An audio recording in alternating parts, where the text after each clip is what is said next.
Okay. All right, recording is going. Okay.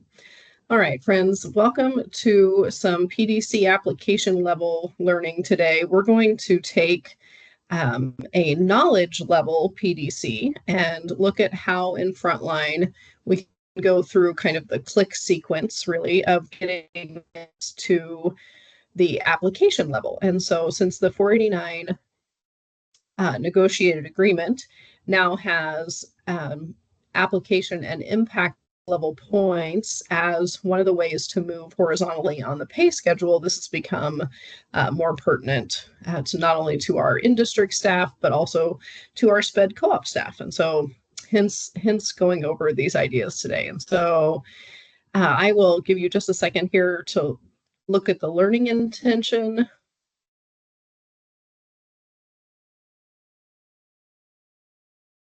And then here's our success criteria.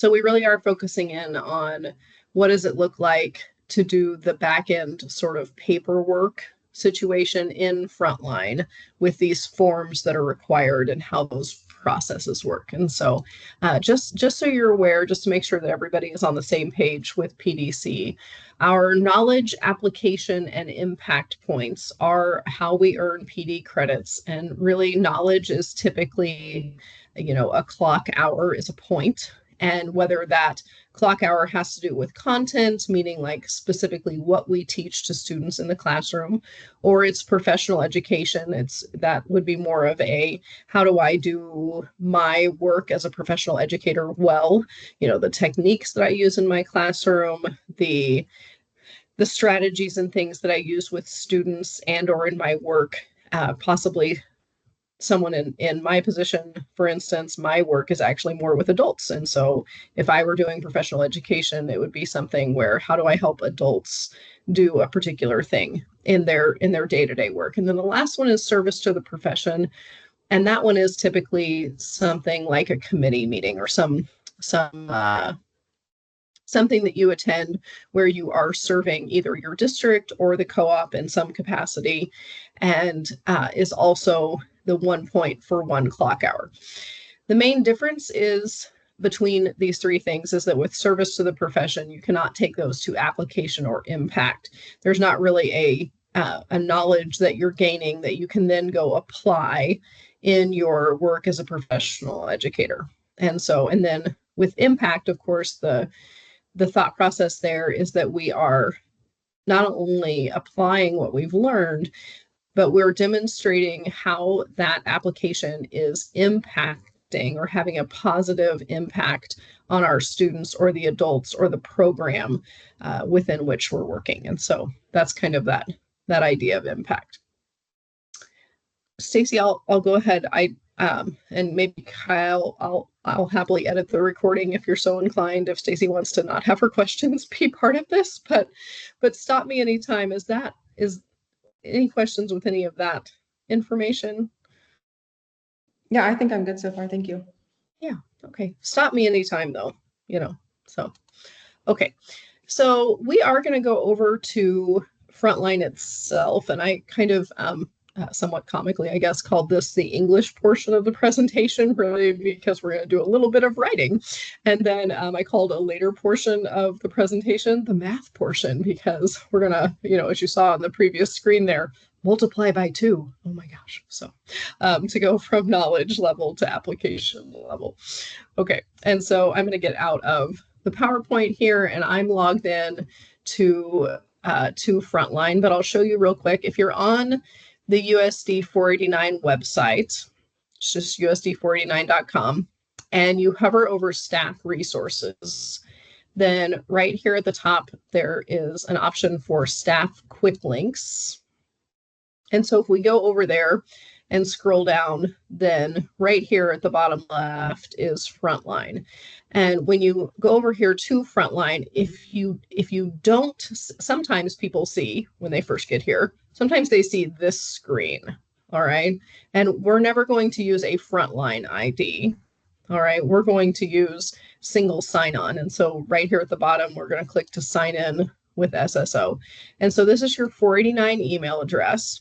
And then it just uses your email login to access Frontline. And so whatever password you use to access your email is the password that you'll plug in here to access Frontline. And I've told it to save mine, so it goes straight in. And so then we'll pick professional growth. And just for the sake of this demonstration, I'm going to use one of the back to school in services as our example here today. Okay, so Kyle was telling me that everyone has a SPED orientation or back to school SPED meeting for the co-op that you all attended. And so that would be an option of something that you might take from knowledge to application. And so if you go to your learning plan, and I have more tabs over here in my navigation, but everyone has learning plan regardless of your permissions inside of Frontline. And so we click learning plan. And then typically the 5 things that you've completed most recently are listed down here at the bottom, and they all have this manage button. But I want to show you that if the thing that you're looking for, the thing that you're wanting to take from knowledge level points to application level points isn't there, you're like, oh, well, I apparently did too many things recently to make it so that this thing is showing up. Then if you come up here to my info and you click on portfolio, hello friend, and hello. You go here to my portfolio, then everything that you've done in the current list of your license. So for instance, my license, I renewed back in 2021 and my current license goes through 2026. So everything I've done since June of 2021 is here in my portfolio. Okay. And so if the thing that I'm wanting to take from knowledge level points to application level points wasn't there on that home screen, then I can find it here in my list of portfolio options. Okay. And so I'll just, since we've had a couple people join just in the last minute, I'm going to show that click sequence again. When you're out on the main dashboard in Frontline, and we'll go back and make sure everybody can log into Frontline before we leave today. But sometimes something that you are ready to take from knowledge level PDC or points or credits from knowledge level to application level, sometimes it's here at the bottom under recently completed. But if you've attended a lot of things recently and the thing that you're wanting to take from knowledge to application is not listed here, then you can go ahead and click up here at the top left, my info. And then the second thing on the list is portfolio. And so if we click my info and then portfolio and then my portfolio, then you can see everything that's within your current license. Okay, and so if the thing that you're wanting to take from the activity that you participated in, you're wanting to take it from knowledge level to application PDC, then you go here to this list and click on any of these things. And so I'm just going to use one of our back to school in services as my demonstration here today. Again, like we talked about, as long as it's something that's content knowledge or something that's helping you in your practice as a professional educator, those are the things that you can take from knowledge level to application level. And so I just click on the name of it here, and it brings up a little bit of information. Sometimes there's like a description here of what went on. In this case, it does list, though not much information. This is an important part of it, that originally it was 3.75 hours. So I earned 3.75 knowledge PDC for this back to school in service, right? And so down here at the bottom, whenever I'm ready to do so, whenever I've considered a plan, I'm ready to put that into action, I can go here to this button that says application level, and it takes me to this new form. And so it asks what specific items are you applying from your knowledge level learning experience. It asks you to provide a description of the process for gaining that evidence. And then it also asks you to provide the expected outcome of your application. Now, again, like we talked about earlier in the PowerPoint, and I'll just not in slide mode, but just in my PowerPoint in general, I'll pull this back over. Remember that with application points, you know, it's 2 times the knowledge points that we're applying for. Okay. And though we are talking about the expected outcome here, with application, that does not have to, I mean, obviously we would hope it would, but it does not have to, it's not required that it make a positive impact on students. Now, I would guess typically that our expected outcomes would be that it will make a specific positive impact on our students in some way, shape, or form. But for application, that's not part of the data that you need to track or the evidence that you need to collect while you're doing your application. Okay, so just to clarify that. So then here, as I type up some things, I'm going to show you an example that we created for you, but it's not that you want to write a novel here, but you do want to give enough information that if someone wasn't at the activity that you're including here, that was part of your knowledge level learning experience, that they can still have a general grasp of what it is you're going to take and apply in your work as a professional educator. And so, you know, giving some details in a 4 to 5 sentence sort of paragraph will help the PDC committee to know what it is you've experienced and are now wanting to apply in your classroom. And so you do have to gather evidence in some way, shape, or form of that application.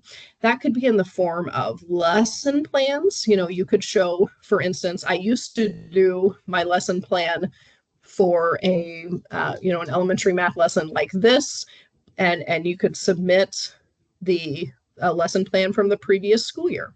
But now, because of my new learning about this thing that I went to, I am doing my lesson plan like this, and I am including these sorts of activities in my lesson based on this new thing that I learned.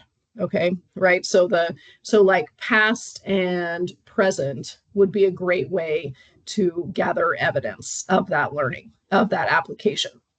Another great way to do that would be an example of student work.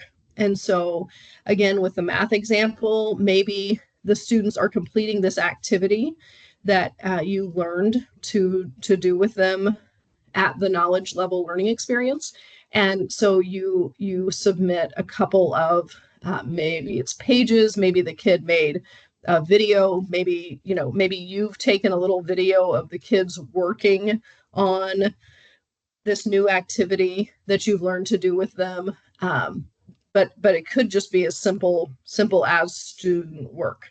You know, my students used to do the problem solving in this way, and now we're doing it in this way. Here's an example of a couple of my students doing it this way, and I can see how their thinking and their thought processes are contributing to their success in the classroom with problem solving, something to that extent. And then last but not least, of course, provide the expected outcome. You know, using the same example, I would expect that my students would now be more effective at problem solving. And even if they get off track with computation in some way, I can see that they are going through appropriate steps to solve problems. And so, you know, something to that effect. That one is probably, you know, just a couple of sentences, because you are just letting us know what it is that you hope happens based on this new learning.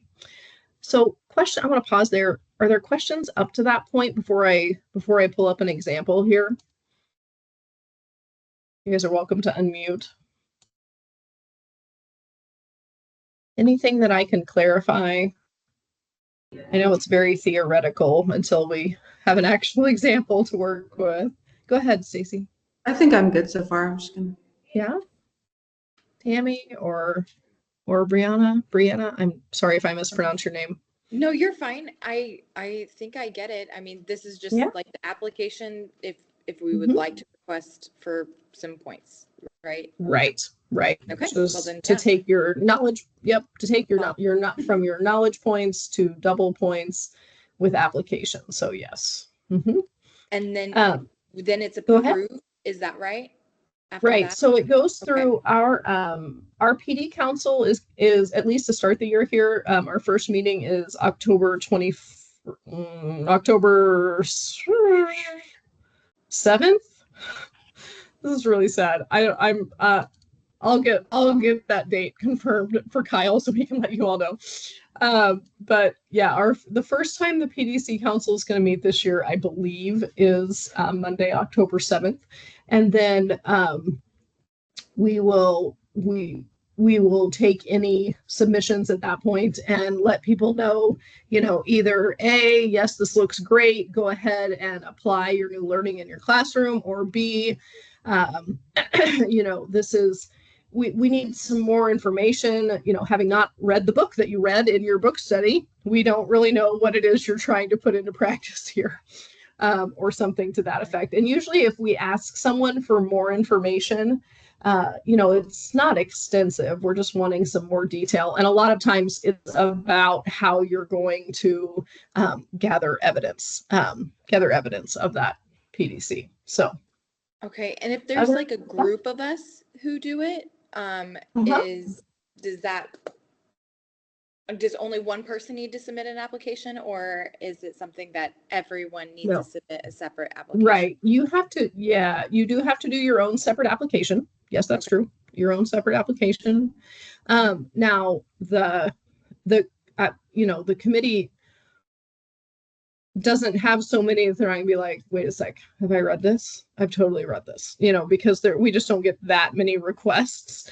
So I would encourage, people to have their own spin on something. Obviously, like, even if Stacy and I read the same book, I'm probably going to put something into practice a little bit differently than she would, as my takeaways due to my prior knowledge or prior experiences might be a little different than Stacy's would be, not to say that you wouldn't have very similar evidence, that you wouldn't be collecting very similar evidence. And obviously also, again, like, you might be expecting almost exactly the same outcome.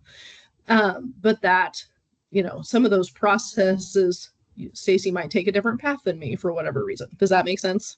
Yeah, it definitely does. I have one more.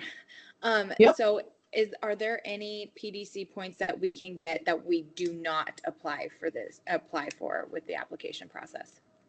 Yes. So let me pull my slides back over here. Service to the profession. So if it's a committee meeting, yes. Like, yeah, that you cannot take that to application. I'm so sorry. I hope I'm not. No. I'm glad to clarify. That's why we're doing a live meeting. It's good. It's good to clarify. That's good. Okay. Anything else up to that point, friends?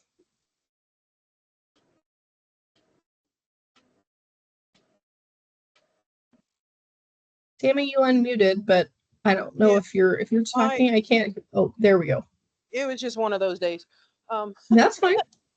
No, my big question is, do we need to have all of our points from Southwest Plains transferred to Hayes?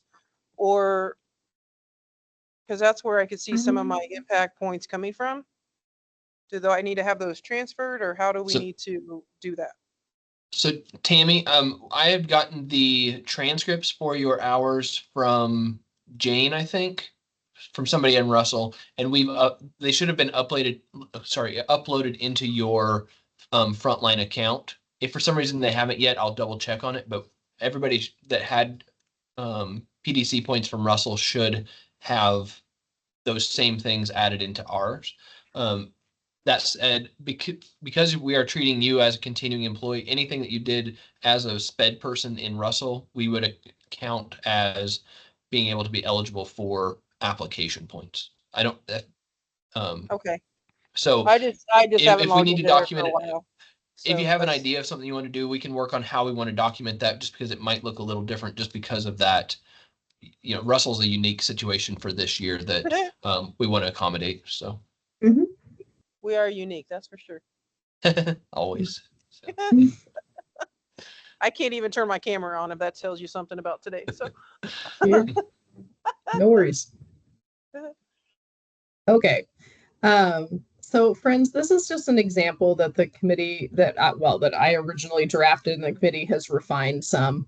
But this is using the MTSS symposium that some of us attended back in September or earlier this month. I'm not exactly sure. So can you guys read that? I hate to read to you. I can make it larger, but I hate to read to you.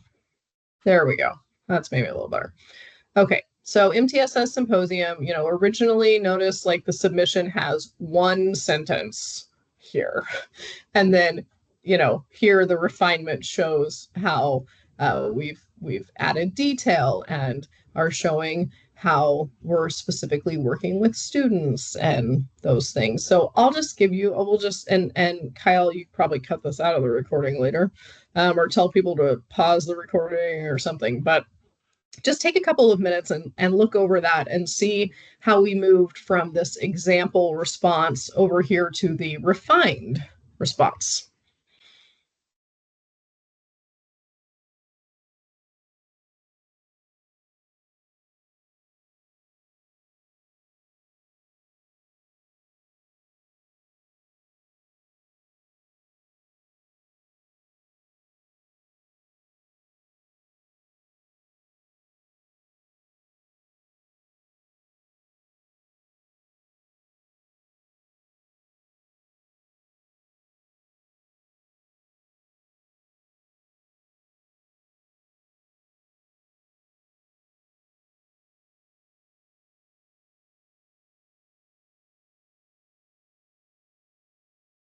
Okay.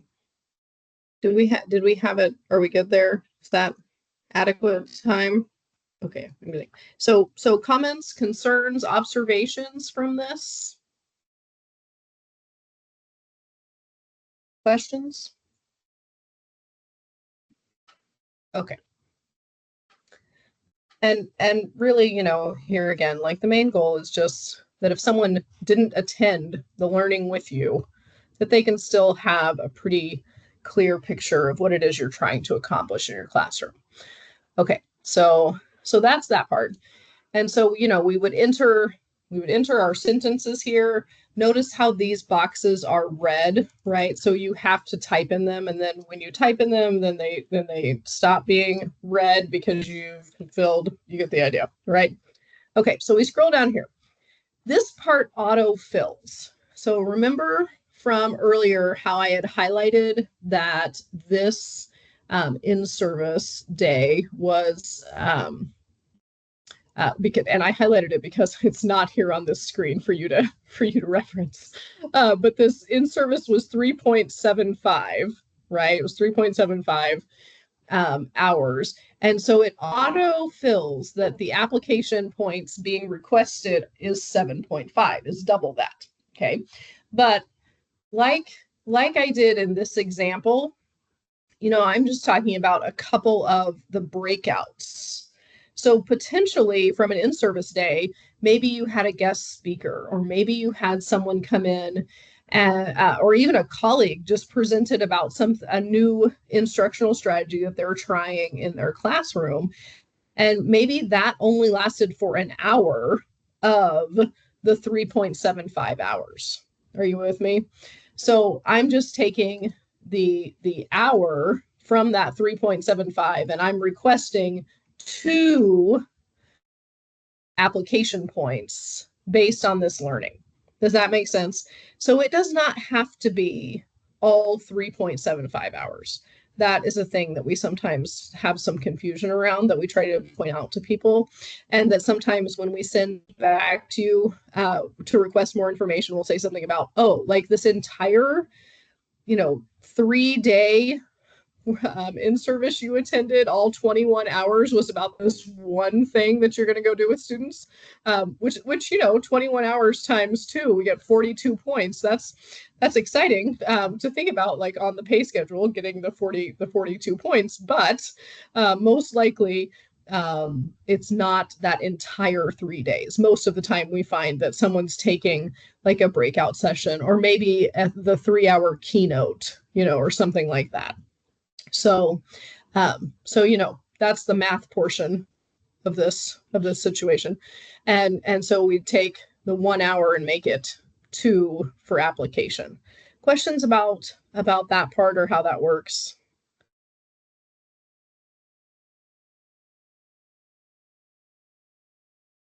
All right. And so when you go for application, it can be for either salary or relicensure or both. Okay. Once you click into one box, it takes the red away, so you don't have to click into the other box. But again, the main reason that we teach people about this is because salary advancement with our negotiated agreement in 489, is required that be at the application or impact level. Okay. And so usually when people do these, they mark both of these boxes. You don't have to, but usually people do. And so then we scroll down in 489, our goals as a district are these top 3. And then you'll also see listed your personal goal for the year. And you can go look at those by clicking on them. Okay. You can go look at what you wrote as your personal professional development goal by clicking on the link there. But you need to tie and I'm sorry, I'm sure that the mailman is here, and so my dog is going to lose his mind. So I'm sure you can hear that in the background, for which I apologize. So you at least have to tie it to one goal. Okay, whether that is a district goal or one of your personal goals, either way, you've got to tie it to a goal. Now, I'll let Kyle chime in there. Kyle, do you care if they tie it to one of the district goals, since they don't necessarily work in the district? No, that's not necessary. No, And yeah. you can, the thing is that sometimes things don't match exactly. So just Right. pick the one that feels the closest to what the session was. So Right. sometimes there's one, when we're like the required trainings and stuff, obviously that they wouldn't apply for application points, but they do apply for PDC points, and you still have to do make the same choices. I just picked the one that is most closely related. So. Yep. Good call. Okay. So I talked about this a little bit earlier, but the PDC Council does meet once a month. It is typically going to be the first Monday of the month. Okay. And so you want your application to be your application for application points, this form, you want this form to go before the council before you start the project. In case, there's information they ask of you or data that they're asking you to collect in some way, shape, or form that you want to start from the get-go. And so, knowing that it's the first Monday of the month, you would maybe not want to start or plan to start your project, your application of your learning, like on the first Tuesday, for instance, of the month, because you may not have heard back from the PD Council yet. Does that make sense? Or if like right now, for instance, being the 19th, like I can't start it between now and the 7th because nobody's going to put eyes on it between now and the 7th. Okay. And so, for instance, maybe I would plan to start this on, just to give myself and the council a little bit of time. If the first Monday is the 7th, then the second Monday is the 14th. So maybe I'm planning to start this about a week after that. And so then your application, we kind of recommend that you would at least be doing that for a couple of weeks, and really, like, hopefully it's important enough to do it even for a month, if that's appropriate. If it's particular to a math strategy, or it's specific to a reading unit that you're doing. You know, your informational text unit is only going to be from October 14th through Halloween, then obviously that's the only time you're going to be doing this. So as long as you've given us appropriate information up here, you know, to explain some of those things, you know, that will work fine, but at least a couple of weeks. And so I will go ahead here and just put the 31st. Oh, sorry. And I'm doing the wrong year. Bless me, 2024. Okay. So that's really it.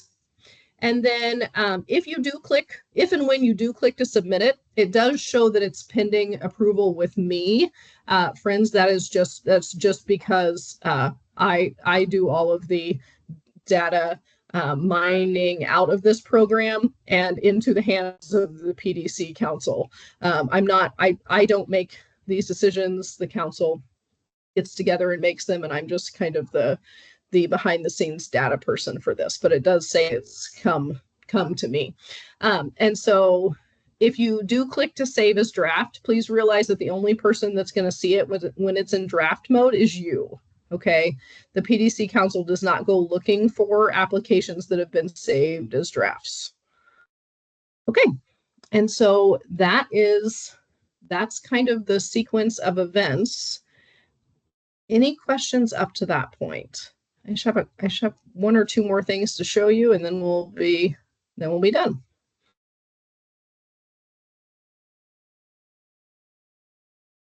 Okay. Yeah, because I think we said this meeting would end at 4:15. So I'm going to go ahead just for the purposes of this demonstration and abandon this. And if I go out here to my learning plan, I have one that I had already put in for application. And so if I click to manage it, it has been pre-approved and has a final approval here, but it won't go through final approval until I do one last thing. Okay, it won't go through final approval until I do one last thing, and that's this blue box right here, this mark complete. And so when you click to mark complete, you can select the files that you want to upload. And then it does ask you one more question here. What can you do now that you couldn't or didn't do before? So this is just a kind of final reflection sort of situation. And so a paragraph is fine there, 4 or 5 sentences. Again, does not need to be a novel. And then you click submit. And once again, on the first Monday of the month, the PD Council will review that and get back to you about the approval of your points. So questions about that mark complete form? Okay, so I will show you then where the file, because, you know, I've got these files here and they did not just magically appear. There's a specific thing that you've got to go do, and we've got a video about how to do this, but I'll show you real quick. If you click My Info, and then you click My Information, and then you go to My File Library. Okay, so My Info, My Information, and then My File Library. This is where you upload those files. And the kind of wonky part about Frontline that trips people up sometimes, notice how there are no spaces in the names of my files here, right? Like, see how they're, like, it's all a character string? It won't take the file if there are spaces in the name. And so, you know, if you're here in your file explorer or in your Google Drive or OneDrive, wherever it is you save stuff, just right click on a file. Doesn't matter which one of these places you're doing this. If you right click on a file, usually you have the option to rename that file and just remove the spaces. You know what I mean? Like, just get rid of the spaces before you come here. And I'm totally messing this up. Hopefully this is my file and I'm not in a shared folder, but we'll find out later, I guess. And so, you know, get that done, hit enter, you've renamed the file, it now has no spaces. And so that way, when you come here to upload the file, and I'll just go back over to that one, it will now accept it. And so I click to open, and oh, it's 250 characters max. Of words. I pick one that's too long, but you get the idea, right? So just less than 50 characters and all one word, no spaces on your file name. So, okay. We do have a file library of, or sorry, I hate to say file library, a library of resources that go over these same things. So if you're on the district website and you hover over teaching and learning, and you go to, let's see if I actually know this. No. Kyle, where does that live? Oh, watch me not be able to remember. You know what? I actually think it's here. You go to menu and you go to documents. This is where it is. Okay, menu and then documents. And then you go to teaching and learning. Then there's a PDC council folder. And so in here we have quite a few things for you. The FAQs are super useful. I think this is that document I showed you earlier with the refinement of the submission that someone had made. But this one is kind of nice because it has links to very quick, like less than 4-minute videos where I demonstrate all of the different things that you can do in Frontline to do your PDC documentation. So, hey, is there anything else I can share with you, friends, since we've gone over on time here? I apologize. I probably beleaguered something that did not need beleaguered. Word vomited all over you, friends. Okay. Any Right, other Kyle, questions? anything else you want to? There's nothing else I need at this point. You guys feel like you, Okay. and we'll send out this video. Of course, we'll have there'll be other follow-ups. There is also like an office hours that's scheduled, I think, each month. Is that right, Marie? Right. That So the link was third shared Monday. in my last Yeah. update, or I think it was shared in the Tuesday midweek memo, and that'll continue to be shared. I'll share it over the next few just so people see it. So as questions come up, we'll have resources and opportunities for that communication to happen. So yeah, so we'll have one of these teams, just a 30-minute just Q&A. We're calling it office hours because you can just come and go as needed. Just pop in and ask a question and pop back out again. So it's the third Monday, yes, of every month, and we'll start that on October 21st. Awesome. All right. Well, I'm going to go ahead and stop the recording. Thank you guys for joining us so that you can get kind of up to speed on that. If there are other questions, of course, please let us know as they come up. So. For sure.